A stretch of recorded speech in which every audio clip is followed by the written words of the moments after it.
Geliefdes in ons Here Jesus, wat 'n wonderlike voorreg om jou vanoggend te mag groet. En ek groet jou met vrymoedigheid. Mag die genade van ons Here Jesus Christus en die liefde van God ons hemelse Vader en die gemeenskap met God die Heilige Gees oor ons elkeen wees. Amen. Geliefdes, en as ons mekaar so groet en ons gereed maak om God se woord oop te maak, kom ons raak dan ook stil en ons vra dat die Here sy woord sal seën, ook vanoggend, daar waar jy ook al sit en inluister. Kom ons buig die hoofde. Here, onse Here, dankie dat ons ook in hierdie oggend u woord mag oopmaak. Here, en ons wil vra dat u woord vir ons sal oopbreek. En mag ons dit deur u werking en deur u liefde en deur die genade in ons lewe ter harte neem. Here, en mag ons daaruit dit doen wat u ook van ons vra, naamlik om ons verhouding met u te koester. Here, om gehoorsaam te wees aan die roep as die Heilige Gees ook en ons gees kom invluister, sodat ons ook ons roeping as gelowiges en as gemeentes so leef, dat dit tot eer en verheerliking sal wees van u naam en u koninkryk. Spreek dan, Here, ons, u kinders, ons luister. Amen. Liewe vriende, en as mens dan so bid in die naam van ons Here Jesus, dan is dit 'n voorreg om vanoggend te vra dat jy solank die woord van die Here sal oopmaak, daar by Romeine hoofstuk 14. En ons gaan die eerste 12 verse met mekaar deel. En vanoggend die baie, moeilike tema, sensitiewe tema, naamlik Christene kan ook maar lekker lelik wees met mekaar. Of mens sou ook kon sê, Christene kan ook maar lekker vieslik wees met mekaar. Nou, kom ons lees vanoggend Romeine hoofstuk 14, want hier spreek Paulus iets van Christene wat mekaar nie ruimte gun om hulle self uit te leef en ook hulle teologiese sienings met mekaar te deel, wat nie bereid is om dit te doen nie, spreek hy hierdie krisis ook aan in die vroeë kerk. En as hy dan die gemeente in Rome rondom hierdie saak deur die werking van die Heilige Gees lei en begelei, dan klink dit as volg. Kom ons lees saam. Paulus skryf dan in Romeine 14 vers 1, aanvaar die een wat in die geloof swak is, sonder om met hom te stry, as sy opvatting van joune sou verskil. Een glo, 'n mens mag alles eet, 'n ander is swak in die geloof en hy eet net groente. Die een wat alles eet, moet die ander een wat net groente eet, nie verag nie. En die een wat net groente eet, moet die ander wat alles eet, nie veroordeel nie, want God het ook hom aangeneem. Wie is jy om oor iemand anders se bediening te oordeel? Sy eie werkgewer sal oordeel of hy goed doen of nie. Maar hy sal goed doen daarvoor. Daarvoor sal die Here sorg. Vers 5. Vir die een is een dag belangriker as die ander dae. Vir die ander is alle dae ewe belangrik. Elkeen moet net in sy eie gemoed oortuig wees van sy opvatting. Die een wat 'n bepaalde dag op 'n besondere wyse hou, doen dit tot eer van die Here, en die een wat alles eet, doen dit tot eer van die Here, want hy dank God, en die een wat nie alles eet nie, doen dit tot eer van die Here, en ook hy dank God. Kom ons lees vereers net tot daar. So, waarmee is Paulus hier besig? Dit gaan hier oor die tema van Christelike vryheid. Met ander woorde, Paulus spreek hier sake aan waaroor gelowiges, soos ek en jy, 'n opinie vorm, sonder dat die Bybel, sonder dat God se woord duidelike riglyne daaroor gee. En nou gebruik Paulus 2 sulke voorbeelde. Die een sê hy, daar is sekere mense in die gemeente en hulle eet vleis en alles. En hulle het geen gewetensbesware daarteen nie, maar dan is daar ook ander wat sê nee, hulle eet nie alles nie, hulle eet net groente, en hulle het op die einde van die dag weer 'n gemaklikheid met hierdie onthouding dat hulle nie alles wil eet nie. En Paulus sê, weet jy, julle moenie mekaar op die einde van die dag liefdeloos hanteer nie. Moenie mekaar oordeel en veroordeel nie. Moenie op mekaar neersien nie. Skep vir mekaar ruimte. Wees lief vir mekaar. Onderskraag, ondersteun mekaar. Dan gaan hy verder en hy sê, en ja, daar is van julle wat sê, daar's een dag wat ons moet afsonder, en dis die spesiale dag. En dan is daar ander wat sê, nee, elke dag behoort aan die Here, elke dag is spesiaal. Hy sê, of jy nou een dag afsonder, of jy al die dae afsonder, maak nie saak hoe jou opinie rondom die saak lyk nie. Laat ruimte. Anders gesê, hy sê eintlik, gee vir mekaar die voordeel van die twyfel, dat beide van julle, ongeag julle opinie, weet die ander een, het die Here lief. En die ander een, leef ook alles wat hy doen, of sy doen, tot eer van die Here. Nou ja, ek sou dit dalk so 'n bietjie wou verduidelik as volg. Dit is soos hierdie Duitse sendeling wat Suid-Afrika kom besoek, om dan terug te gaan Duitsland toe en te gaan terugvoer gee daar oor hoe dit gaan in Suid-Afrika, veral rondom die Christendom. En dan op die einde van die dag, na 'n maand lange ekskursie hier in Suid-Afrika, gaan hy terug Duitsland toe en dan sit hy daar voor die raad en dan vertel hy nou, hoe het hy die Christene in Suid-Afrika beleef. Ag, en dan is hy bewoe, die trane rol oor sy wange wanneer hy vertel. En wat vertel hy? Jong, hierdie Suid-Afrikaanse Christene, hulle het nie regtig 'n hart vir mense wat arm is nie. Hulle het nie 'n hart vir armoede nie.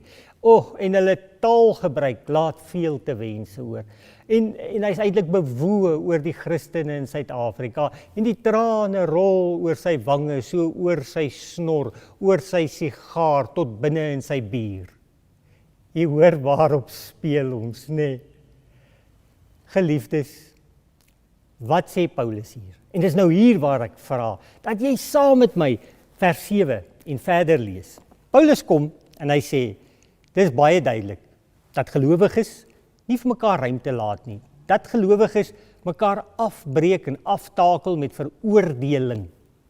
En nou in vers 7, niemand van ons leef tog vir homself nie, niemand sterf vir homself nie. Wat sê hy hierso? Ons leef vir die Here, ongeag jou opinie rondom sekere sake, wat nie duidelik deur God se woord beskryf word nie. En dit beskryf Paulus dan as daai Christelike vryheid. Hy sê in vers 7, niemand van ons leef tog vir homself nie, niemand sterf vir homself nie. Hy sê dis in vers 8, alles wat tussen jou lewe en jou sterwe plaasvind, jou eet en jou drink en jou alledaagse lewe, dis alles tot eer van die Here. Dis tog hoe jou hartsgesindheid daarna moet uitsien. En jy moet die ander een die voordeel van die twyfel gee, dat sy of haar se opinie van swaard is dat hulle regtig die Here liefhet. En dit ook so leef.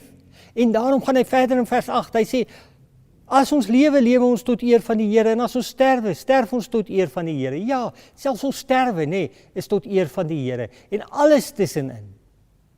Ons slaap, ons praat, ons gesindheid, behoort tot eer van die Here te wees.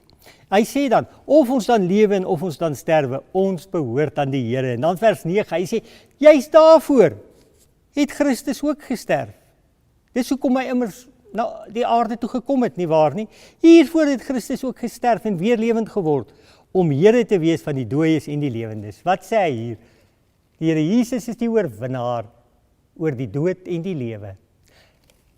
Die Here Jesus is die oorwinnaar oor beide realms, die realm van die sigbare lewendes en ook van die geesteswêreld, van die dooies. Ons Here Jesus het mag oor die lewendes en die dooies.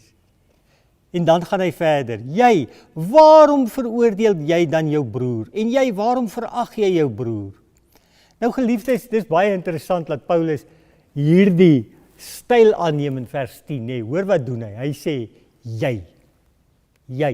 Nou kyk, ons is geleer op fakulteit, daar in die kweekskool, nee. Wanneer jy 'n preek voorberei, mag jy nooit sê jy nie, want dit is baie hard en dit is konfronterend en dit sonder uit. Mens moet eerder praat in die kollektief van ons en nie van jy nie. Maar Paulus draai nie doekies hier om nie, allermins. Hy sê jy, met ander woorde, jy wat so graag veroordeel. Dis waarna hy verwys. Waarom veroordeel jy dan jou broer? En jy, waarom verag jy jou broer? Ons sal tog almal voor die regterstoel van God moet verskyn. Nou geliefdes, wat doen Paulus hier? Hy kom en hy sê, ek en jy het nie die reg om te oordeel nie. Ons is nie veronderstel om mekaar te oordeel nie. Daar is reeds iemand wat hierdie reg verdien het. En dis die Here Jesus Christus. Hy en hy alleen mag oordeel en gaan ook eendag oordeel. Nou, Paulus kom hier en dan, hier in vers 1 tot 7 praat hy van sterkes en swakkes. Nee, ons het gelees, vers 1. Aanvaar die een wat in die geloof swak is, sonder om met hom te stry as sy opvatting van joune verskil. Een glo, 'n mens mag alles eet, 'n ander is swak in die geloof en hy eet net groente. Die een wat alles eet, moet die ander een wat net groente eet, nie verag nie. Met ander woorde, ons hoor, Paulus maak onderskeid hier tussen swakkes en sterkes. Met ander woorde, wat sê hy hier? Paulus het glad nie hier ten doel dat die sterke in die geloof, die een wat hom veroorloof om vry te wees in die geloof, omdat Christus hom vrygemaak het van die wet en van die sonde en van sy gewete. Paulus het glad nie hierdie bedoeling, dat die sterk ene in die geloof, die swak ene moet lei en begelei, totdat die swak ene ook daar kom waar hy op dieselfde vlak is, nie glad nie. Dis nie die bedoeling van hierdie teks nie. Paulus sê, skep ruimte vir mekaar, hou op om mekaar seer te maak. Moenie dat hierdie nitty-gritty goed op die einde van die dag, julle verhouding met mekaar en van buite af as jy inkyk, as die wêreld inkyk na die kerk, dan sien hulle, ons kan vassit oor goed wat glad nie vir die Here eers saak maak en belangrik is nie. Dis wat hy sê. Nou, dan praat hy van die swakkes en die sterkes, en dan maak hy 'n baie duidelike punt. En in vandag se tyd werk dit nog so, en ons gaan dit nou illustreer. Die swakkes in die geloof is hulle wat eerder sal onthou, of hulle self onthou van iets, nê? Hulle sal nie die vleis eet nie. Maar dan kry jy die sterkes in die geloof, wat sien hulle is vry in die geloof, en hulle gewete kla hulle nie aan nie, die sterkes in die geloof. Dan kom Paulus hier en hy sê, maar die probleem is, hulle wat swakker is in die geloof, hulle wat hulle self onthou, hulle veroordeel maklik. Die wat dan hulle self veroorloof om in vryheid die lewe te geniet. En die wat nou volgens Paulus geestelik sterker is, wat in vryheid en in die oorwinning van Christus lewe, wat doen hulle? Hulle kyk weer hoogmoedig neer op hierdie swakkeres in die geloof. En Paulus sê, nee, dit hoort nie so nie. Ondersoek jou gesindheid. Liewe broer en suster, liewe jong mense, kinders, moenie so met mekaar omgaan nie, moenie so dink nie, moenie so wees nie. Kom ek illustreer dit. Ag, en ek gaan nou so 'n bietjie aspris wees natuurlik, nê. Kom ek sê ek gaan kuier by iemand in die gemeente en ons noem hierdie persoon sommer Kobus. En Kobus het 'n stokperdjie. Kobus maak sy eie gin. Kom ons sê, ek weet nie eens hoe maak jy dit nie. Brou jy dit nie? Bier brou jy nie? Stook jy gin? Ek weet nie. Kobus maak sy eie gin. Ons bly daarby. Goed, en hier kom kuier ek vir ou Kobus, en Kobus sê vir my, hoor jy ou Benny, proe bietjie die gin wat ek maak. Jong, ek het hierdie gemaak, en daai gemaak, en hierdie geur, en daai geur, en hierdie kleur, proe bietjie. En ek kyk die storie so, en ek sê vir Kobus, hoorie Kobus, daar het nog nooit alkohol oor hierdie heilige lippe gekom nie, en daar gaan ook nooit nie. Nee, dankie. Ek sal nie van jou gin gebruik maak nie. Wat sê ek daardeur? Ek is in 'n sekere sin volgens die teks dan die een wat my eerder tuis vind deur te onthou, myself daarvan te onthou en dit nie te gebruik nie. Maar wat is my gesindheid hier in my hart? Ek dink hierdie Kobus, wat van 'n Christen is hy? Wat 'n voorbeeld van 'n Christen is hy? Kyk, hy maak gin, en hy drink, en hy bied dit aan. Genigtig? Nee, dis nie hoe 'n Christen maak nie. So in my hart is ek besig om hom eintlik te veroordeel. En ek dink by myself, wat 'n voorbeeld. Hy kan maar eintlik so 'n bietjie by my kom leer. Wat gaan in Kobus se hart aan? So kom ons trek nou die ander skoen aan. Kobus wat die gin maak en vir my die gin aangebied het en sy gin geniet, dink by homself, ag, sies tog, hierdie Benny, ou Benny, sies tog, hy's nog 'n babietjie in die geloof. Kyk, hy het nog nie die vryheid van geloofsvryheid ontdek nie. Hy moet nog groei in die geloof. Hy's konservatief. Hy is so vasgevang nog in die wet en dit mag jy nie. Ag, ou Benny, hy sal seker eendag ook daar kom waar ek is. Met ander woorde, Kobus kyk af op my, hy kyk neer op my, van 'n geestelike hoogmoedige situasie in sy hart. Dink hy, ag, sies tog. Hy is so 'n tipiese fundamentalis, konservatief in sy siening. Ek geniet die lewe, tot eer van die Here. So wat sê Paulus? Kobus, Benny, hou op om in julle harte mekaar te veroordeel. Hou op om lelik van mekaar te dink. Hou op om lelik met mekaar te wees. Hou op om mekaar oor julle gesindheid te vermy. Want op die einde van die dag, Kobus, moet jy een ding weet. Of jy eet en slaap en jou gin geniet, een ding moet jy weet. Jy gaan eendag voor die Here Jesus 'n rekenskap gee. Benny, of jy jouself daarvan onthou en hierdie sogenaamde heilige lewe lewe. Ook jy, my liewe broer, gaan eendag voor die Here Jesus moet rekenskap gee. En dis wat hy hier sê, nie waar nie. Lees weer saam met my. Vers 10. Jy, waarom veroordeel jy dan jou broer? En jy, waarom verag jy jou broer? Ons sal tog almal voor die regterstoel van God moet verskyn. Want daar staan geskrywe, so seker as ek lewe, sê die Here, voor my sal elke knie buig en elke tong sal bely dat ek God is. Elkeen van ons sal dus oor homself aan God rekenskap moet gee. Geliefdes, liewe jong mense, studente, broers en susters, wanneer mens hierdie teks lees, dan moet jy verstaan dat Paulus eintlik hier vir ons wil sê, maar ek en jy moenie oordeel nie. Ons behoort nie te oordeel nie, want die een wat ons oordeel, het reeds 'n regter. Ek hoef nie sy regter te wees nie. En daai regter is die God van hemel en aarde.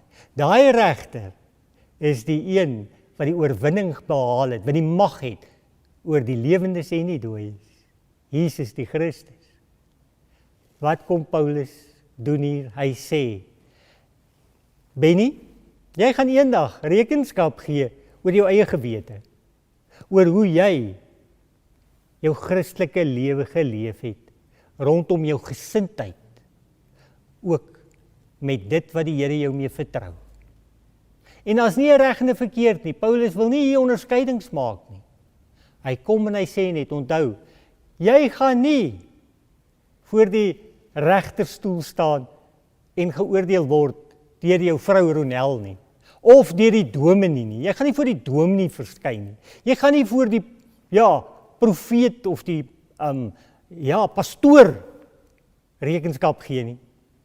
Jy moet weet voor wie gaan jy rekenskap gee? Voor die Here. Hy kom dan en hy sê eintlik, onthou, dis nie soos ons dit doen nie. Met ander woorde, wat hy daardeur wil te kenne gee is, ons het baie keer 'n snaakse verstaan hiervan, nê. Ons vergelyk dit met, ons kinders speel daar buite en tjoep, daar hoor ons, daar breek die venster. Iemand het die venster gebreek. En nou kom jy uit en jy roep jou dogtertjie en jy sê, kom hier. Jy roep jou seentjie, kom hier. Hoekom het jy die venster gebreek? Jy is in jou hart oortuig, jy weet hulle die venster gebreek, en nou sê die mannetjie en die ou meisietjie, maar pappa, was nie ons nie, was regtig nie ons nie. En wat gebeur met eens as jy nou twyfel in jou hart, miskien was dit nie hulle nie. Met ander woorde, Jy as ouer, weet nou met eens nie meer nie. Is hulle nou skuldig of is hulle nie skuldig nie? Paulus sê, as ek en jy eendag voor die regterstoel van die Here verskyn, hy weet alles. Hy gaan nie twyfel nie. Wie ken jou die beste? Die Here en daarna jouself. Daar gaan nie twyfel wees nie. Die Here ken jou gesindheid. Daar gaan nie 'n debat wees nie. Daar gaan nie gesprek wees nie. Jy gaan nie sê, ja, maar Here, ek het gedink. Nee, die Here ken, hy weet. Daar's by hom geen twyfel nie. En op grond daarvan kom Paulus en hy sê, moenie oordeel nie. Die oordeel kom jou nie toe nie. Wees mekaar lief. Wees julle vir mekaar lief. En in die liefde skep ruimte, veral oor sake wat nie regtig gaan oor redding nie.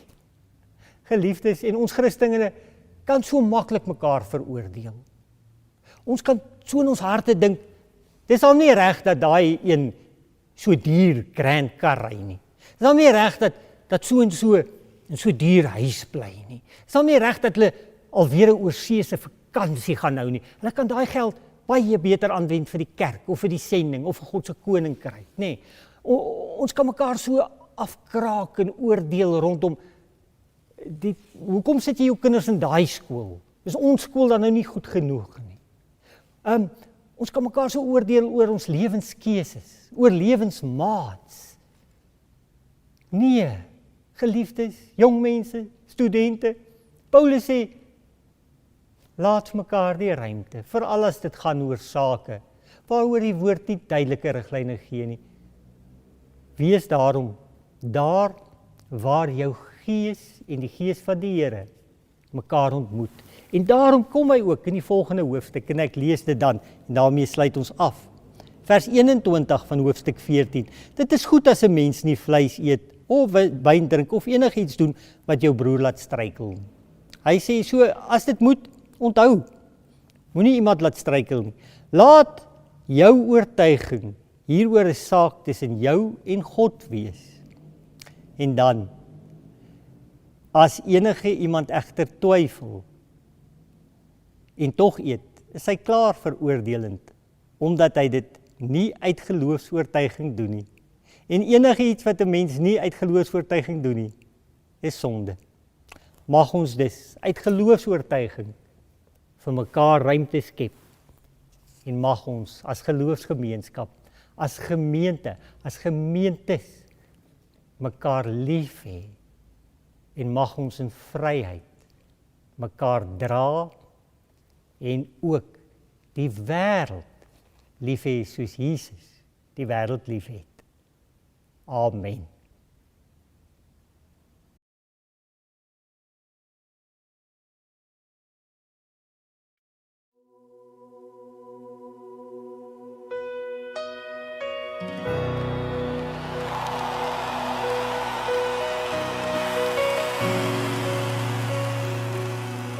Kom loof die Heer,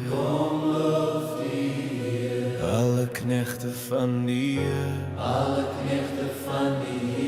wat s'nachts in die huis, van die Here staan, hef op julle hande, na die heiligdom,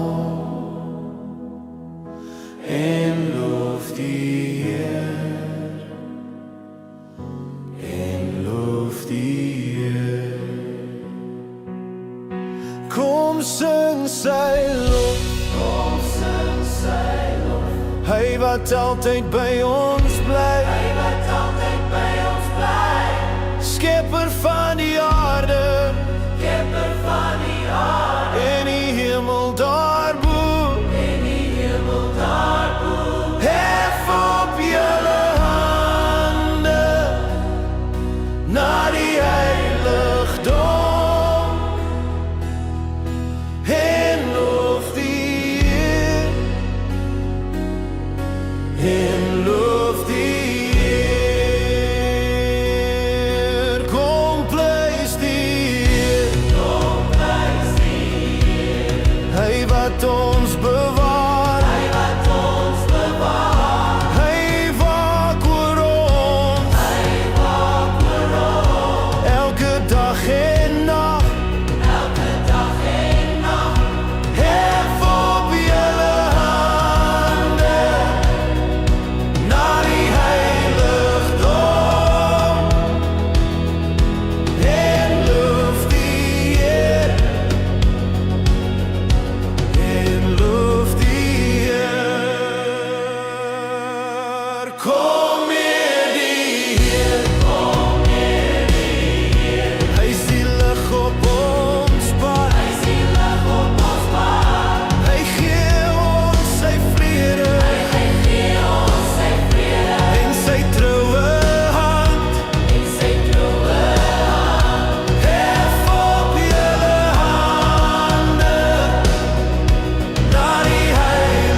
Die troon is vir ewig. Die troon is vir ewig. Ons harte buig nou neer Ons harte buig nou neer voor die God wat leef. voor die God wat leef. Die lig skyn helder